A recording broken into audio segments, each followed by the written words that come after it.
Hello student, मोहित देव चापड़े कन्या महाविद्यालय के यूट्यूब चैनल में आपका स्वागत है। आज अपने देखेंगे कि एसक्यूएल के अंदर डाटाबेस को किस प्रकार से क्रिएट कर सकते हैं और उसको किस प्रकार से अपने यूज करेंगे। अभी तक जो अपने पढ़ा था एसक्यूएल के बारे में वो अपना थ्योरी पोर्शन था। आज से अपना क्या है कि एसक्यूएल का प्रैक्टिकल पोर्शन आपका शुरू हुआ है। ये आपका क्या है, रिविजन वीडियो है जो मैं आपको दोबारा बता रहा हूँ कि एसक्यूएल को अपने जो एसक्यूएल की जो कमांड्स कौन सी होगी, अपने डाटाबेस कैसे बनाएंगे, टेबल कैसे बनाएंगे, टेबल में रिकॉर्ड किस प्रकार से इंसर्ट करेंगे, इसमें क्या क्या क्वेरी लगाएंगे, जो भी क्वेरी है, फंक्शन है, प्री डिफाइंड फंक्शन है, सब मैं धीरे वीडियो में आपको बताता रहूंगा। तो आज अपने देखेंगे कि एसक्यूएल के अंदर आप डाटाबेस किस प्रकार से क्रिएट करते हैं और उसको किस प्रकार से फिर दोबारा आप यूज में लेते हैं। आज अपने इस वीडियो में ये देखने वाले हैं। तो शुरू करते हैं अपने। सबसे पहले बात करते हैं डाटाबेस के बारे में कि डाटाबेस क्या होता है। मैंने बताया था आपको, फिर दोबारा बताता हूं। डाटाबेस आपका क्या होता है कि दो या दो से अधिक टेबल का समूह, दो या दो से अधिक टेबल का समूह का कहलाएगा आपका डाटाबेस कहलाएगा। एक टेबल का आप या जिसमें एक टेबल आपकी बनी हुई है उसको आप डाटाबेस नहीं बोल सकते हैं। जिसमें दो या दो से अधिक टेबल्स हो उसको क्या बोलेंगे, अपने डाटाबेस बोलेंगे। एक डाटाबेस में दो या दो से अधिक आपकी टेबल्स हो सकती है। तो आप डाटाबेस किस प्रकार से बनाते हैं, जैसे मान लीजिए कॉलेज है, अब कॉलेज नाम की मैंने डाटाबेस बना ली और उसमें मैं अलग अलग क्लास के आधार पे अलग अलग टेबल बना सकता हूं और अलग अलग सेक्शन के आधार पे मैं क्या कहता हूं टेबल बना सकता हूं। जैसे मान लीजिए बीए है, बीए फर्स्ट ईयर का मैं अलग टेबल बना ली, बीए सेकंड ईयर की अलग बना ली, बीए फाइनल की अलग बना ली, फिर बीकॉम की अलग, फर्स्ट ईयर की, सेकंड ईयर की, फाइनल की, BSc first year second year final की। आपकी टेबल क्या होगी, इसमें स्टूडेंट के रिकॉर्ड सारे हो गए। फीस संबंधी मैंने रिकॉर्ड अलग बना ली, लाइब्रेरी संबंधी मैंने टेबल्स अलग बना ली। यानी अगर मैं सभी टेबल्स बनाता हूं और सभी टेबल्स को मैं कहाँ रखता हूं, एक आपके जो कॉलेज के नाम की डाटाबेस बना रखी उसमें मैं स्टोर करके रख सकता हूं। तो डाटाबेस क्या है कि डाटाबेस कुछ टेबल्स का समूह है, कुछ टेबल्स का ग्रुप है जिसको आप क्या कहेंगे, डाटाबेस कहेंगे। तो आप एसक्यूएल में डाटाबेस किस प्रकार से बनाएंगे, इसके लिए क्या है कि इसके लिए आपको आपके एसक्यूएल, जब से आप एसक्यूएल खोलोगे, आप ओपन करोगे माई एसक्यूएल, उसमें आपको दिखेगा माई एसक्यूएल लिखा हुआ आपका। ये इसको बोला जाएगा, स्क्रीन पर दिखेगा, इसको बोला जाता है एसक्यूएल प्रॉम्प्ट। क्या बोलते हैं, ये क्या आपका प्रॉम्प्ट है।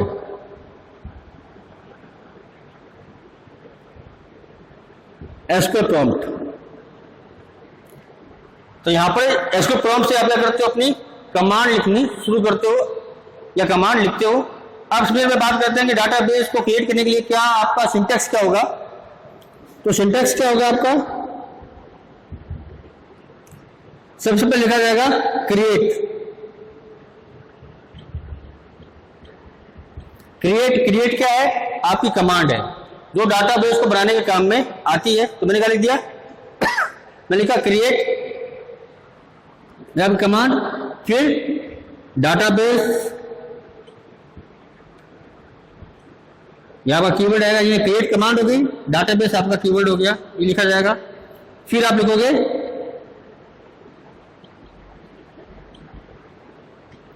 डाटाबेस नेम, यानी आप किस प्रकार की किस नाम की डाटाबेस बना रहे हो तो डाटाबेस का नाम आएगा और लास्ट में सेमीकोलन से ये वो बंद होगा। अब इसका एग्जांपल देखते हैं। तो क्या लिखेंगे अपने लिखेंगे क्रिएट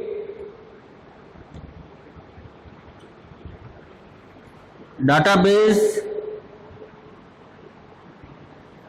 मान लीजिए मैंने SMDTKM मैंने मान लीजिए इस नाम की मैंने क्या बना लिया, डाटाबेस मैंने बना ली है और लास्ट में क्या आएगा आपका सेमीकोलन आएगा और मैं क्या दूंगा लास्ट में, ये एंटर का सिंबल है, यानी एंटर के बाद मैं क्या दूंगा, एंटर दबाऊंगा। तो आपके सामने स्क्रीन में क्या आएगा, आपके सामने स्क्रीन में एक मैसेज आएगा लिखा हुआ। इसमें क्या होगा कि आप क्रिएट डाटाबेस आपकी हो चुकी है, यानी आपकी जो डाटाबेस का हो चुकी है, क्रिएट हो चुकी है, अब लिखा हुआ आएगा। अब ये आपकी डाटाबेस बन चुकी है। तो अब इस डाटाबेस में आप कुछ टेबल्स इसमें आप रख सकते हैं, यानी एक या एक से अधिक टेबल्स को आप स्टोर करके इसमें इस डाटाबेस में रख सकते हैं। मैं इस डाटाबेस में बीए, बीकॉम, बीएससी की अलग अलग जो आपके ईयर वाइज में अलग अलग टेबल बना के रख सकता हूँ। फीस संबंधी टेबल रख सकता हूँ, और मैं क्या नाम है लाइब्रेरी संबंधी टेबल में इसके अंदर रख सकता हूँ बना के, इसमें सभी बच्चों के बुक्स संबंधी रिकॉर्ड्स हो, फीस संबंधी रिकॉर्ड्स हो, आपके जो बेसिक डिटेल्स हो वो मैं अलग रख सकता हूँ। मैं यानी मैं सब प्रकार की टेबल इसके अंदर मैं आराम से रख सकता हूँ। तो ये आपकी डाटाबेस क्रिएट हो गई। डाटाबेस को क्रिएट करने के कुछ रूल भी है। क्या है कि डाटाबेस का नाम हमेशा क्या होगा, हमेशा इंग्लिश के अल्फाबेट से शुरू होगा। कैसे शुरू होगा? इंग्लिश अल्फाबेट से शुरू होगा। यानी आपका नाम हमेशा इंग्लिश अल्फाबेट से होना चाहिए। कोई नंबर नहीं आ सकता आगे, नंबर बाद में आ सकता है, जैसे असेंबली मान लो 1 में बाद में लिख सकता हूँ यहाँ पे, लेकिन आगे का जो अक्षर है आपका वो हमेशा क्या होगा, इंग्लिश अल्फाबेट का ही होना चाहिए। ठीक है, पहला रूल ये हो गया। दूसरा रूल ये कि आप जो नाम के मध्य, जैसे मान लीजिए मैंने नाम दे दिया, मान लीजिए SMDT, हमारी टेबल का नाम हो गया या डाटाबेस का नाम हो गया। मान लीजिए मैंने लिखता हूं यहाँ पर स्पेस देके BA, तो बीच में स्पेस नहीं आएगा, स्पेस क्या आएगा, अंडरस्कोर का प्रयोग किया जाएगा। यानी डाटाबेस का नाम देते समय नाम के मध्य ब्लैंक स्पेस का प्रयोग नहीं होता है। ब्लैंक स्पेस की जगह आपको अंडरस्कोर सिंबल आपको लगाना होगा। यानी आप अगर आप चाहते हैं कि स्पेस आए, स्पेस दिखे, जिससे आपको पता चले कि क्या नाम है, तो आप स्पेस की जगह क्या लगा सकते हैं, अंडरस्कोर सिंबल का प्रयोग करके आप उसको यूज में ले सकते हैं। तीसरी बात कि आपका जो डाटाबेस है, जो आपका SQL है, वो आपका केस सेंसिटिव लैंग्वेज नहीं है। केस सेंसिटिव मतलब इसमें अगर मान लीजिए मैं कोई कमांड इंग्लिश के अल्फाबेट में लिखता हूँ, सॉरी कैपिटल लेटर में लिखता हूँ, और मान लीजिए मैं इसी कमांड को इंग्लिश के स्मॉल लेटर में लिखता हूँ, तो उसका कोई फर्क नहीं पड़ेगा। यानी मैं जैसे मैंने लिखा क्रिएट लिखा है, यहाँ पर मैंने कैपिटल में लिखा है, मैंने यहाँ लिख दिया, मान लो स्मॉल लिख दिया, मैंने मान लीजिए CREATE क्रिएट, तो यहाँ पर स्मॉल में लिखा हुआ है, यहाँ कैपिटल में लिखा हुआ है, दोनों एक ही है, दोनों काम एक ही करेंगे, इसमें कोई आपकी प्रॉब्लम नहीं आएगी, क्योंकि SQL आपकी केस सेंसिटिव लैंग्वेज नहीं है। इसमें आप कमांड को इंग्लिश के स्मॉल लेटर में या कैपिटल लेटर में लिख सकते हैं, या दोनों के मिश्रण से भी आप उसको लिख सकते हैं। जैसे मान लीजिए आपने कमांड को क्या लिख दिया, कैपिटल लिख दिया, और डाटाबेस का नाम आपने स्मॉल लिख दिया, तो आप वो कर सकते हैं। यानी आपके SQL आपकी केस सेंसिटिव लैंग्वेज नहीं है। इसकी और बातें और है, इसकी एक बात और है कि आपके जो डाटाबेस होगा उसका जो नाम होगा, डाटाबेस नेम, कभी भी कोई रिजर्व वर्ड नहीं होगा। यानी कोई भी कीवर्ड आप डाटाबेस के नाम के रूप में यूज नहीं ले सकते। आप अपना नाम कुछ भी दे सकते हैं, लेकिन वो रिजर्व वर्ड नहीं होना चाहिए, इसका रूल है। तो ये जो बात होगी डाटाबेस को क्रिएट करने की। अब बात करते हैं कि जब डाटाबेस बन जाती है तो डाटाबेस को आपको काम में लेने के लिए उसको यूज करना पड़ता है। यानी डाटाबेस आपकी बन गई, जैसे SMDT KM नाम की आपकी क्या है, डाटाबेस आपकी बन चुकी है। तो मुझे इस डाटाबेस को काम में लेना है, तो मुझे क्या करना पड़ेगा, उसको यूज में करना पड़ेगा, यूज में लेना पड़ेगा। तो यूज में लेने के लिए क्या होगा, उसका सिंटैक्स क्या होगा, देखते हैं।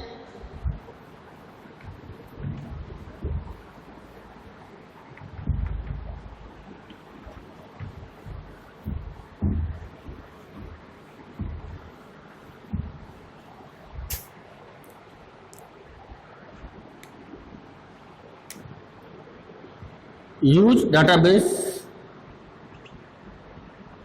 कैसे लेंगे, तो उसका सिंटैक्स क्या होगा,